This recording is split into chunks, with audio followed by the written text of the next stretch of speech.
बिस्मिल्लाहिर्रहमानिर्रहीम, अस्सलाम वालेकुम।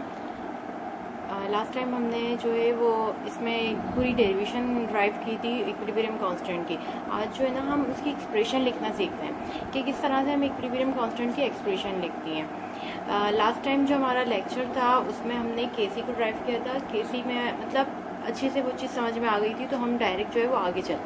अच्छा जी, हमारे पास यहाँ पर मीन्स के अगर मैंने इसको यहाँ पे फॉलो किया था कि NH3O2 ये वाली मतलब हमारे पास डेरिवेशन, या फर्स्ट टाइम हमने जो इसकी इक्वेशन को ड्राइव किया था तो हमारे पास पूरी मतलब के फॉर्मूला हमारे पास आ चुका था। अब हमें जो है ना इस इक्वेशन फॉर्म को केसी की फॉर्म में लिखना है। हमने जैसे किया था कि हमारे पास ये जो चीज़ आ रही थी, ये हमारे पास आ रहा है रेट ऑफ फॉरवर्ड रिएक्शन, और हमारे पास ये आ रहा है रेट ऑफ रिवर्स रिएक्शन। इसमें यहाँ पर ये जो मैंने मतलब ब्लू से लिखा है ना, इसका मतलब है कि यहाँ पे नंबर ऑफ मोल्स को शो कर रहा है, तो इसको हमें थोड़ा सा ध्यान दे के लिखना है। अगर मैं रेट ऑफ फॉरवर्ड रिएक्शन को लिख रही हूँ तो रेट ऑफ फॉरवर्ड रिएक्शन हमारे पास इस तरह से आएगा कि ये वाली जो चीज़ है इसको मैं इस ब्रैकेट में करके लिखूंगी। ये जो ब्रैकेट होता है इसका मतलब होता है कि ये हमारे पास कंसंट्रेशन को शो कर रहा होता है, और ये कंसंट्रेशन बराबर होती है मोल्स पर डीएम क्यूब के। ये डीएम क्यूब की जगह पे हम लीटर भी लिख सकते हैं क्योंकि ये दोनों वॉल्यूम के ही यूनिट हैं। अच्छा जी, NH3 जब हमारे पास आएगा तो हमने इसको इस ब्रैकेट में कर दिया। अब मैंने एक और बात बताई थी कि प्लस के साइन को हमें नहीं शो करना है। इस प्लस की साइन को हमें कुछ भी नहीं कहना है, हमें सिर्फ जो है वो नेक्स्ट कंसंट्रेशन लिख देनी है। जैसे हमारे पास आ रही है O2, दो कंसंट्रेशन यहाँ पे यूज हो रही है, मीन्स दो रिएक्टेंट यहाँ पे यूज हो रहे हैं। अब ये जो 4 और 5 वाली चीज है ना, ये हमें यहाँ पे जैसे हमने वहाँ पे A और B वाला काम किया था, इसी तरह से यहाँ पर ये जो 4 और 5 है इसको हमने इस तरह से लिखना है, पावर की तरह से। NH3 पे 4 है और ऑक्सीजन पे 5 है, हमने ये लिख दिया।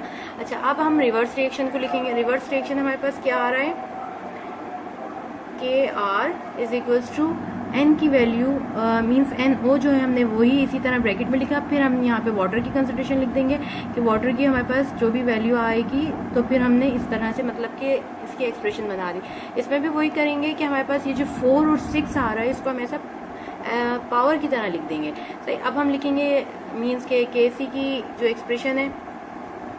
अब ये जो हमारे पास हमें पता होना चाहिए, जो हमने फॉरवर्ड रिएक्शन लिखा है ये हमारे पास क्या कहलाता है, और हमने जो रिवर्स रिएक्शन लिखा है ये हमारे पास क्या कहलाता है। फॉरवर्ड रिएक्शन हमारे पास क्या कहलाता है, रिएक्टेंट, और रिवर्स रिएक्शन हमारे पास क्या कहलाता है, प्रोडक्ट। और जो केसी की एक्सप्रेशन होती है उसमें कैसे लिखते हैं, KC is equals to product upon reactant, means के प्रोडक्ट ऊपर और रिएक्टेंट नीचे करके लिखेंगे। सही, इसी तरह से हमें अपनी एक्सप्रेशन में लिख देना है कि हमारे पास जो केसी की प्रोडक्ट आई है, प्रोडक्ट हमारे पास ये है, तो हमने इसको ऐसे करके यहाँ पे लिख दिया H2O, और जो इसके मोल्स हैं उनको भी शो कर दिए। रिएक्टेंट हमारे पास ये है, इसको हमने ऐसे करके यहाँ पर लिख दिया और इसके मोल्स को यहाँ पर शो कर दिया। ये हमारी इक्वेशन बन गई। सही भाई। अच्छा, यहाँ पर जो है ना मैंने वो अभी गैस है या फिर लिक्विड है ये शो नहीं किया था, अब मैंने इसमें शो किया है कि मेरे पास ये AQ लिखा हुआ है ना, इसका मतलब होता है ये एक्वस फॉर्म है।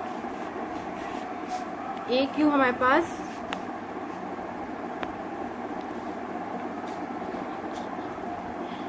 ओके जो हमारे पास अब मैंने नेक्स्ट, क्योंकि मैं चाह रही हूँ कि आपको जो ना एक एक इक्वेशन में एक एक स्टेप बताते जाऊँ ताकि आपको जो ना इजी रहे। इस इक्वेशन में मैंने आपको क्या बताया कि नंबर ऑफ मोल्स हमें किस तरह से अपनी केसी की एक्सप्रेशन पे डालने हैं, तो हमने नंबर ऑफ मोल्स डालना सीख लिए। अब हम यहाँ पे ये डालते हैं कि ये जो मतलब ब्रैकेट में हमारे पास लिखा हुआ होता है इसको डालना है या नहीं, ये होता क्या है। और इसके अलावा देखिए इस वाली से ये चेंज मैंने यहाँ पे क्या रखा है कि यहाँ पे ना मैंने प्लस और माइनस के साइन को शो किया, मीन्स कि हमारे पास ये जो कंसंट्रेशन हैं इनमें आयंस शो हो रहे हैं, प्लस और माइनस के। प्लस और माइनस के आयंस को हम क्या कहते हैं, कैटायन और एनायन।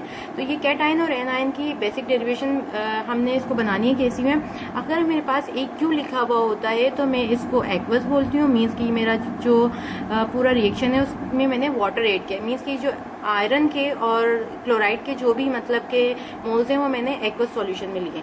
इसी तरह से अगर यहाँ पे L लिखा हुआ होता है मीन्स के लिक्विड है, और अगर जैसे कि हमारे पास लिखा हुआ होता है G तो मीन्स यहाँ पे ये गैस यूज हो रहा है, और S लिखा हुआ होता है तो ये सॉलिड है। सही भाई, आगे बढ़ें। आगे की बात करते हैं इसमें, वही बात कि मेरे पास पहले मैं सपोज कर लूँगी कि मेरे पास ये फॉरवर्ड रिएक्शन है और ये मेरे पास रिवर्स रिएक्शन है। फॉरवर्ड रिएक्शन के लिए मैंने कैसे लिखना है कि मेरे पास के एफ जो है वो मेरे पास ये वाली दो वैल्यूज़ आएंगी, तो मैं यहाँ पे आयरन लिखूंगी। आयरन का जो सिंबल है ना यहाँ पर Fe आया, और उसके साथ ये जो +3 है ना ये यहाँ ब्रैकेट के अंदर ही रहेगा क्योंकि ये इसका चार्ज है। और इसी तरह से वही बात के प्लस को हमने इग्नोर कर देना है। आगे वाली बात करनी है कि Cl के ऊपर जो साइन है वो नेगेटिव है, ये मेरी कंसंट्रेशन बन गई। ओके नाउ दूसरी बात, यहाँ पर रिवर्स रिएक्शन लिखेंगे। रिवर्स रिएक्शन की जो एक्सप्रेशन है वो मेरे पास इस तरह से आएगी कि FeCl, और ये जो 4 है ना ये हमें Cl4 ही के साथ रखना है। सिर्फ यहाँ पे जो कोफिशिएंट्स होते हैं ना हमें वो पावर के तौर पर लिखने होते हैं। यहाँ पे कोई भी कोफिशिएंट नहीं आया तो यहाँ पे कोई भी पावर नहीं आई, Cl4 रखेंगे और इसका जो साइन था नेगेटिव वो यहाँ रहेगा, कोई भी पावर इसमें नहीं शो हुई। अच्छा जी, अब इसके बाद ये मेरे से गलती से लग गया, इसको हटा देते हैं। सही। अच्छा जी, अब आगे की बात करते हैं इसमें कि केसी की फॉर्म लिखते हैं। केसी की फॉर्म में हमारे पास यहाँ पे अब हम बताएंगे कि ये मेरे पास क्या चीज़ थी, रिएक्टेंट, और ये चीज़ क्या है मेरे पास, प्रोडक्ट। और प्रोडक्ट जो है वो ऊपर लिखते हैं तो मैं इसको ऊपर लिख दूंगी FeCl4 नेगेटिव, और आयरन की कंसंट्रेशन लिख देंगे Cl नेगेटिव। ये मेरी एक्सप्रेशन बन गई। इसी तरह से मेरे पास यहाँ पर एक सवाल जो है हमारे पास पेज नंबर 17 में बुक का क्वेश्चन नंबर 10, जितना हो सके बुक के क्वेश्चंस को फॉलो करें, यही पेपर में मींस आपके पास आते हैं। और फिर हम वहाँ पे ये सोच रहे हैं कि ये तो हमने किया ही नहीं था, जबकि बुक हमारे पास पूरे साल होती है और उसमें से ही पेपर आता है। अगर मेरे पास ये पहला क्वेश्चन दिया हुआ है N2O2, तो देखिए इसमें भी इन्होंने यहाँ पे गैस वगैरह को किसी भी मतलब के एक्सप्रेशन को शो नहीं किया होता है कि ये सॉलिड स्टेट में या लिक्विड स्टेट में या गैसियस स्टेट में होगा, तो हमें उससे डरना नहीं है, और नहीं होगा तो और अच्छी बात है। सही। अच्छा जी, हमारे पास N2O2 ये सब आ रहे हैं। अगर मुझे इसको फॉलो करना है इक्वेशन को आगे, तो मैं यहाँ पे नंबर 1 लिखूंगी और मैं यहाँ पे N2 लिख दूंगी और O2। अब मैं इसको जो है वो जल्दी में थोड़ा करके बताती हूँ ताकि आपका जो है वो वीडियो जो है वो ज़्यादा लेंदी ना हो। वीडियो को जो है लाइक और सब्सक्राइब ज़रूर कीजिएगा ताकि मुझे जो है वो मज़ीद और वीडियोस बनाने की जो है वो एक शौक़ हो कि भाई मेरी वीडियो को जो है वो अच्छा रिस्पॉन्स मिल रहा है ना। ये वाली चीज़ मेरे पास क्या आई, फॉरवर्ड रिएक्शन। ये वाली चीज़ मेरे पास आई रिवर्स रिएक्शन। फॉरवर्ड रिएक्शन की एक्सप्रेशन को मैं लिख दूंगी के N2O2। अब देखिए यहाँ पर कोफिशिएंट शो हो रहा है तो इस कोफिशिएंट को मैं इस तरह से लिख दूंगी ना। रिवर्स रिएक्शन हमारे पास बनेगा NO2 और ये स्क्वायर आ गया इसके साथ। सही। अब इसकी केसी की फॉर्म लिखते हैं। केसी की फॉर्म में हमारे पास प्रोडक्ट ऊपर होगी तो हमने यहाँ पे प्रोडक्ट ऊपर लिख दी और रिएक्टेंट को यहाँ पे शो कर दिया। सही जी, ये हमारे पास एक्सप्रेशन बन गई। नंबर 2 वाली सॉल्व करते हैं। N2 3H2 ये हमारे पास सेकंड आ गई, इसमें भी ऐसे ही करेंगे। ये हमारे पास फॉरवर्ड है, फॉरवर्ड के लिए लिख देंगे N2 के डाला मैंने इसको, सॉरी के डाल देंगे इधर, और H2 ये 3 आ गया, कोफिशिएंट था इस तरह से आ गया। रिवर्स की लिखते हैं। रिवर्स के लिए हमने लिखा KR NH3 और स्क्वायर। अब इसकी केसी की फॉर्म लिख देते हैं। ये प्रोडक्ट है हमारे पास, प्रोडक्ट के लिए हमने ऊपर रखना है तो NH3 लिखा, ये स्क्वायर लिख दिया। नाइट्रोजन और हाइड्रोजन की कंसंट्रेशन रखी, ये हमारे पास कंप्लीट आ गया। ये जो हम न्यूमेरिकल्स करेंगे ना उसमें बहुत काम आएगी कि हमें जो है ना न्यूमेरिकल्स किस तरह से करने आने चाहिए ना। नंबर थर्ड वाली को यहाँ पे सॉल्व कर लेते हैं। नंबर 3 हमारे पास है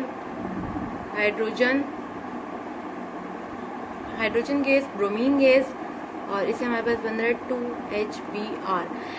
जो इक्विलिब्रियम की एक्सप्रेशन होगी वो सिर्फ इन हाफ डबल एडेड एरो से ही शो होगी, तो इन्हीं को हमने केसी की फॉर्म में लिखते हैं। अगर कोई ऐसे एक्सप्रेशन दे दी जाए जिसमें जो है हमें कहा जाए केसी लिखें और उसमें इस तरह वाला एरो शो हो रहा हो तो इसकी कोई भी केसी की वैल्यू नहीं बनती।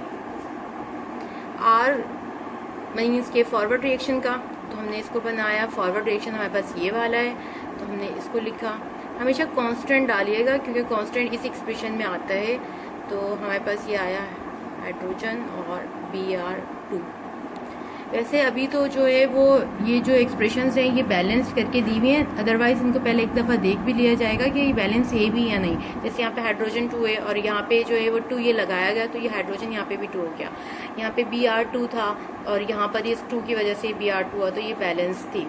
सही। अच्छा, रिवर्स रिएक्शन के लिए हम देखते हैं कि KF था, अब तो ये KR हो जाएगा और रिवर्स रिएक्शन का HBr बनेगा और ये 2 ऊपर आ जाएगा। जब मैं KC की फॉर्म लिखूंगी इसकी तो इस तरह आएगा कि प्रोडक्ट पहले लिखी जाएगी, और नहीं तो आप आसान बात ये याद रखें, KC की जो एक्सप्रेशन लिखना है उसमें ये वाली जो चीज़ होती है ना ये ऊपर आती है और ये वाली चीज़ नीचे आती है, तो ये एक और आसान तरीका है। सही है जी। अच्छा, अब हाइड्रोजन जो है वो हमारे पास यहाँ लिख देंगे हम, और Br इस तरह से लिख दिया। ये हमारे पास बुक का क्वेश्चन भी हमने सॉल्व कर लिया और ये एक तरीका भी हमने सीख लिया KC के एक्सप्रेशन का। अब हम नेक्स्ट वीडियो में जो है वो न्यूमेरिकल्स की तरफ बढ़ेंगे, और इसके अलावा अब सेल्फ अटैम्प्ट भी तो करनी है। तो सेल्फ अटैम्प्ट के लिए मैंने यहाँ पे कुछ क्वेश्चंस लिखे हैं, वो आप लोगों ने करने हैं। जैसे मैंने यहाँ पर लास्ट में ये कुछ इक्वेशंस लिखी हैं, इनको आपने फॉलो करना है और इनको जो है वो सारी अटैम्प्ट करनी है, और इनका जो सॉल्व होगा वो आप मुझसे जो है वो मतलब आप कमेंट्स में मुझसे पूछ सकते हैं। अगर इनमें कोई भी मतलब आपको डिफ़िकल्टी आती है तो वो मैं कमेंट्स में आपको बता दूँगी। ओके, अल्लाह हाफ़िज़।